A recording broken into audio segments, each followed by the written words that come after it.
You've checked every box, you've signed all the BAAs, so why did that enterprise health system just ghost your sales team? Today, we're talking about the gap between what you say on paper and the reality on your servers. Stay tuned.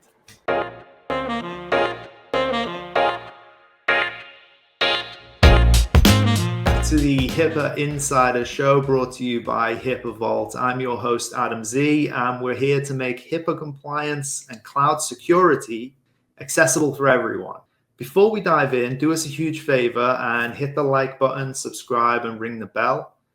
And let's get started. So today I am joined by Larry Trotter II. Larry is the founder of Inherent Security, where he helps health tech companies stay ahead of threats and HIPAA with smarter cybersecurity. Larry, welcome to the show. Hey, how you doing? I'm doing great. How about yourself? Good, man. By the way, that was a great introduction. Oh, thank you, sir. Yeah. Thank you. Yeah, well, I've been really looking forward to this one because you have a great reputation for looking past the check boxes when it comes to security. Thanks. So yeah, fascinated to talk to you today.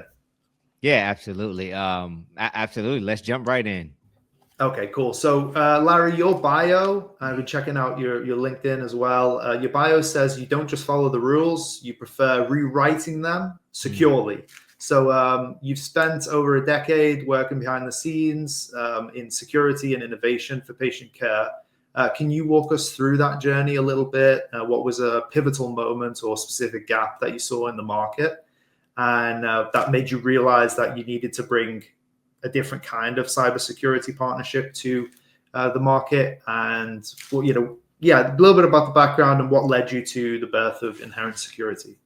Right. Yeah. So where that comes from, rewriting the rules securely, it started in essentially my last corporate job before I started my company, Inherent Security. And I was essentially the deputy CISO to the CISO there. And I was brought on because this is the point in time where security had already been, a big deal, but for some reason, I guess pretty obvious in healthcare, it was lagging behind, and it started to really sprout out, if you will. So I was brought on, and it felt like I was brought on to check a box, because essentially the CISO at the time was really overseeing network operations. So you can call him the CTO, if you will. That's what he truly was. HIPAA starts getting more mainstream. They give him the title, and he figures, well, I'm the only person doing this, and I'm managing network guys and the IT team. We need to bring somebody in here, right? Here comes Larry. So I step in and was literally the security team. Right. And so we already kind of know how that goes. So that's where it really came from with rewriting rules. The job paid well, but it was more about making a change and being responsible for something, right? Being responsible for change in a good way. And it just wasn't happening. It was just politics and really to check a box. And I know where that can lead you in terms of cybersecurity. In my corporate career, I had worked at Visa, Verizon, and you can imagine security in these environments. They have a decent number of folks and teams. I was a part of the threat monitoring team 24/7. They had a pen team, network security guys. So the whole shebang. So I know what a security program looks like, and that's what it takes to really make sure that an organization is secure. So when I fell into that role, it was just a complete change, almost like a shock, and I could tell I couldn't make a difference. So, that's where rewriting the rules came from, and when I really realized that compliance was, I like to call it almost commercialization, if you will, from a security perspective to say that you're being secure. Moving from the deputy CISO role, how did that lead into Inherent Security, and how long? Tell us a little bit about Inherent Security. How long that's been going? Right. Yeah. So after that, I had worked with this other team on a project for about a year. It was for a hospital here in the Washington, D.C. area. And we came to do a gap assessment on the security practices. And again, it was probably a year right after I had left my 4-year stint with nonprofit healthcare that I just spoke about. I was helping them out for a year, and again, I was the security team at a major hospital in Washington, D.C. So you can imagine how things would go there. And I saw so many things that were, it was just so far behind and lagging. So after that role had ended, I always knew I was going to start my company anyway, right? So since I had fell into healthcare at that point of my life, I just figured, hey, okay, now why don't I just focus with my company on health tech companies? Yeah, build from your strengths. Yeah. It's build from my, I don't even know if I would call it strength. My strengths, I would say my strengths is cybersecurity in general, because I've been, that's where my career spans. But it was just more like, since I had landed in this market at a time where it was, mainstream from a security perspective, it made sense for the transition and for me to focus on that. But it's funny, actually working clients outside of that industry as well too. But our main focus is within healthcare. Yeah, and that perspective, I think, is exactly why the topic responses versus reality, right, when it comes to security questionnaires, is really critical. We've seen questionnaires that have massive 200 plus rows in them, right, security questionnaires in spreadsheets that a lot of startups that we work with have to navigate. right.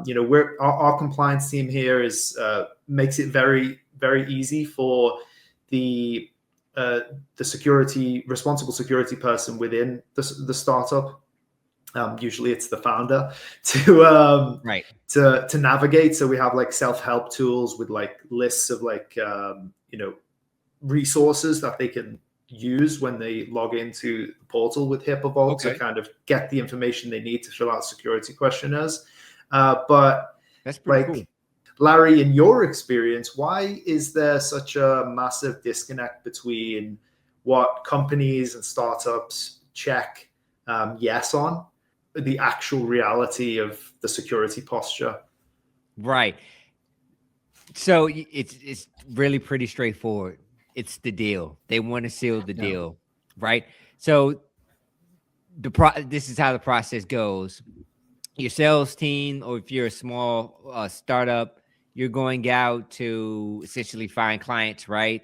You talk to that whoever the person you're selling to essentially is, and they say, okay, we like the technology, we think it's a use case for it, we see some good ROI.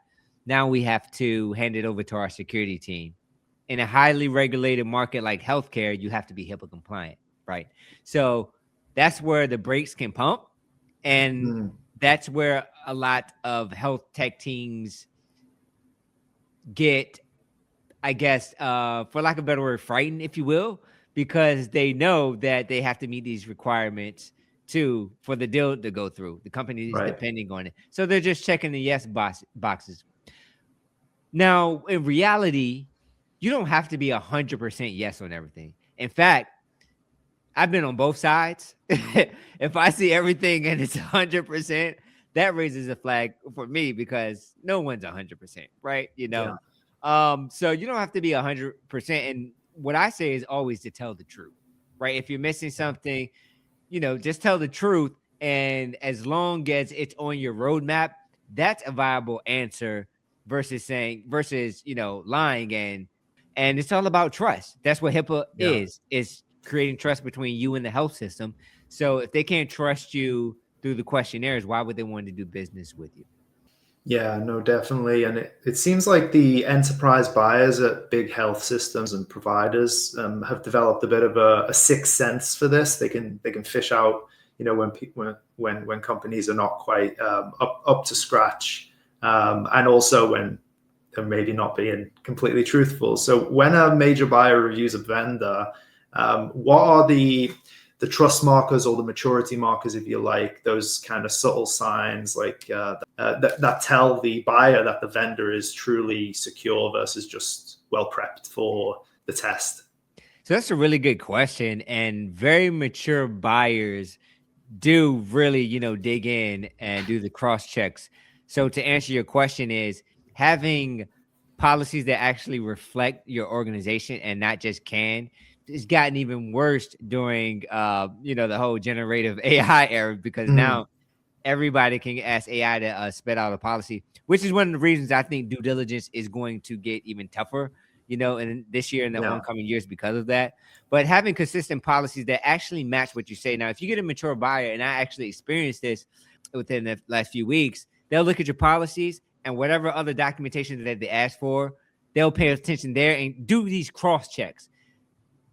And, he said it was a mistake, but he said, wait a minute, you guys said this on the policy, but over here, you say you're doing X, Y, and Z. There's some inconsistencies that's going on.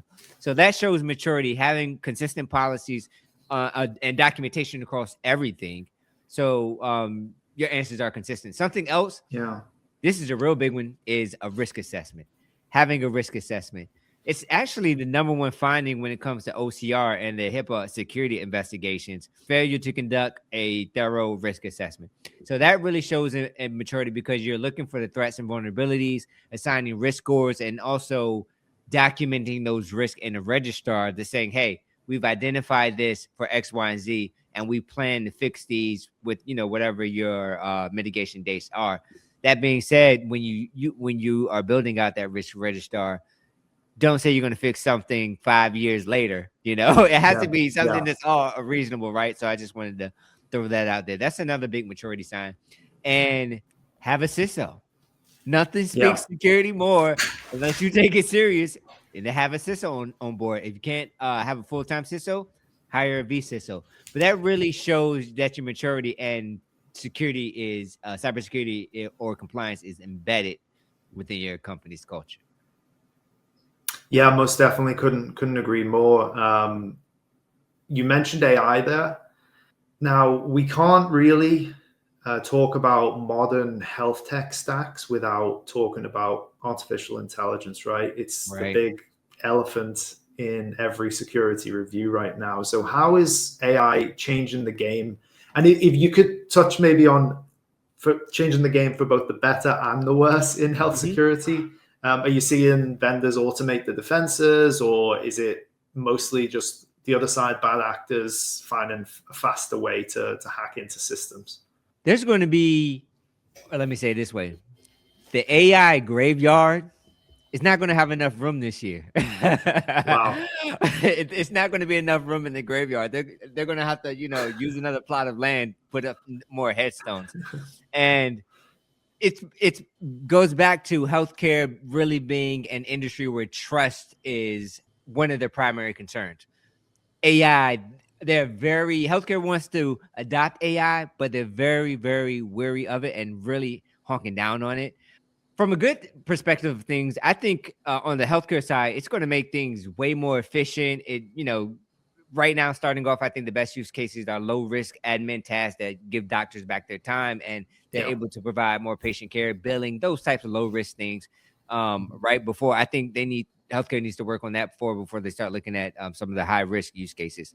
For a health tech, it's definitely a chance to differentiate yourself within health systems, right? Whatever, if you have an existing product that's out there, bolting on AI in a secure and trusted way can help you, expand even more and really help your product sell in that fashion. But the downsides are security is really big, and it plays a real big part in developing AI. Now, we hear a lot about AI governance, but it's two completely different things when we talk about AI governance and AI security. I don't hear anything about AI security, right? So it has to be both, because you can be transparent, you can have model validation, be able to explain how it works. That's all great, but if the system isn't functioning correctly because somebody's poisoned it or somebody's taking data from the system, then that governance piece doesn't mean anything at the end of the day, right? So it goes back to safety and trust. So when they're building these systems, this is why compliance and security has to be embedded within a company's culture, because once it's embedded in the culture, it drives the way you make products. And if you're not thinking that way, you're just bolting AI on, not securing it. You might have the governance aspect of it, but your model likely still has flaws, especially in these early days. And the bad side of healthcare is another avenue for them to or another reason for them to have a breach. We hear about 2 or 3 breaches every week now. It's just another avenue to do that. And I believe someone posted this past week, it was it was a health system was breached due to AI, an AI vendor. Wow. So yeah, it's no surprise, but Yeah, inevitable, really. Inevitable, exactly. Let's talk a little bit about gaps. So, what are the most frequent gaps when it comes to HIPAA that you see in digital health today that are almost never caught by your standard security questionnaires from buyers, but they do cause major headaches during an actual audit or an incident, God forbid? Now, the mature buyers will ask for a risk assessment, but many don't. That's number one. I almost never see, a risk assessment, and that's a huge HIPAA gap. It's a requirement as well. And the second biggest is continuous monitoring. So you might have these controls in place. You might be doing security at some level, but if you're not monitoring it, then none of it it matters. Yeah. No, I don't want to say it doesn't matter. It's really hard to prevent something if you're not monitoring your network on a continuous basis.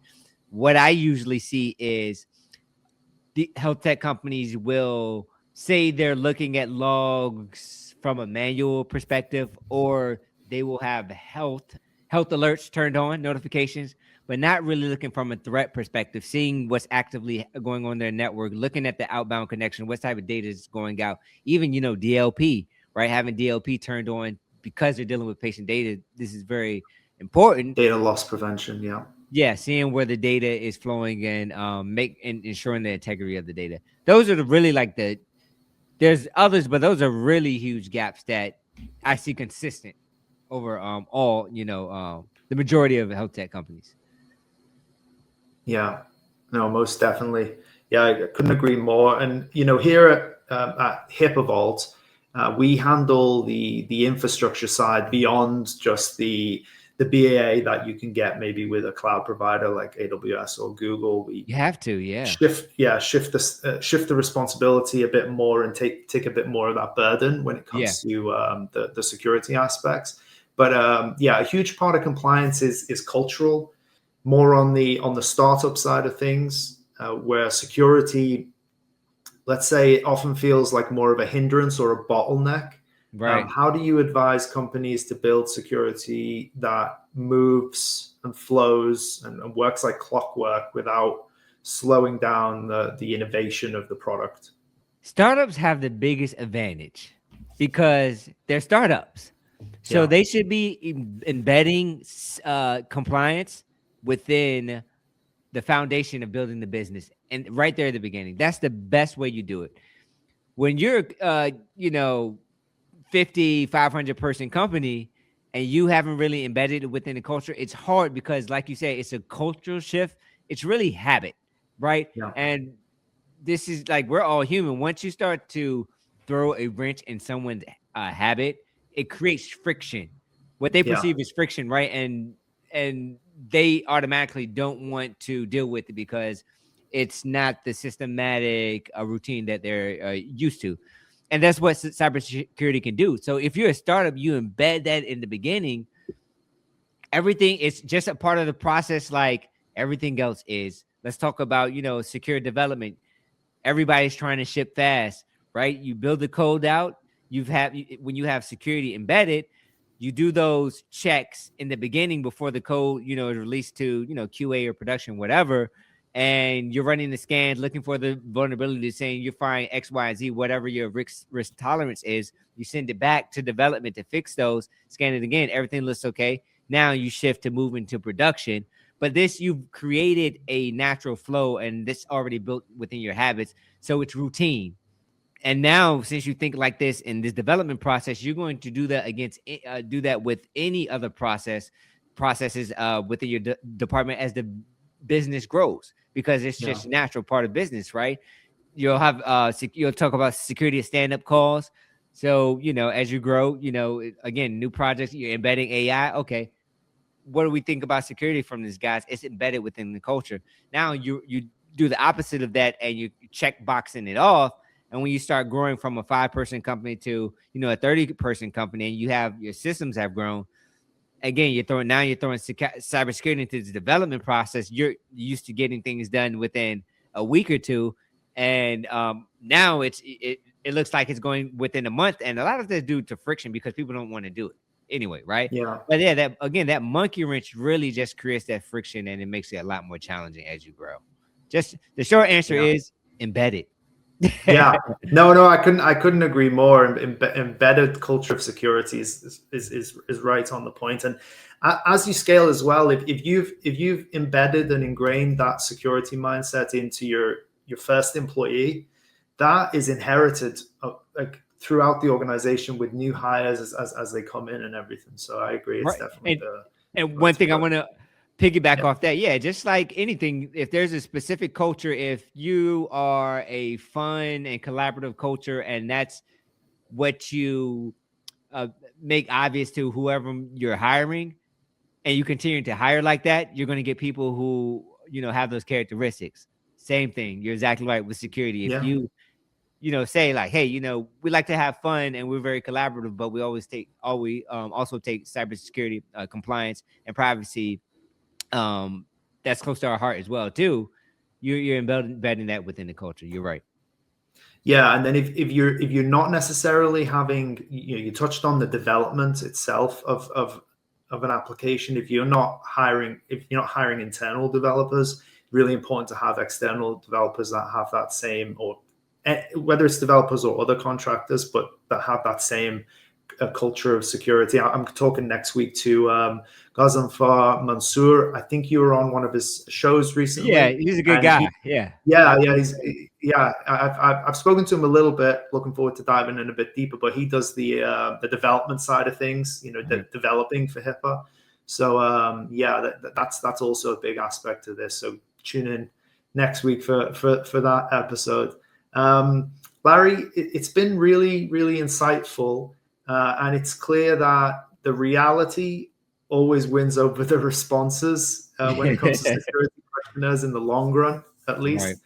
Right. Before we let you go, where can the audience find you, learn more about you, anything you got to plug? Go ahead. Sure. Yeah. So I'm very active on LinkedIn. So Larry Trotter II on LinkedIn, or they can go to our website, www.inherentsecurity.com. We have a lot of resources up there for health tech companies that they can use. We have a compliance guide for health tech leaders. We have some AI readiness workbooks for companies that already have embedded in AI, or they're thinking about embedding AI, and also understanding what healthcare systems are looking for when it comes to AI as well. So we have some resources in there. So great. Please, if anybody has thinking about beefing up their security and investing in it, please reach out. Inherent Security. Fantastic. Yeah, we'll be sure to include those links in the description below. Larry, thank you so much for joining us today. Thanks for having me. Fantastic. For those of you still watching, if you're tired of the smoke and mirrors and want a cloud partner that actually handles the technical safeguards so you can answer those questionnaires with total confidence, visit us at HIPAAVault.com. Don't forget to like and subscribe, and we'll see you next week.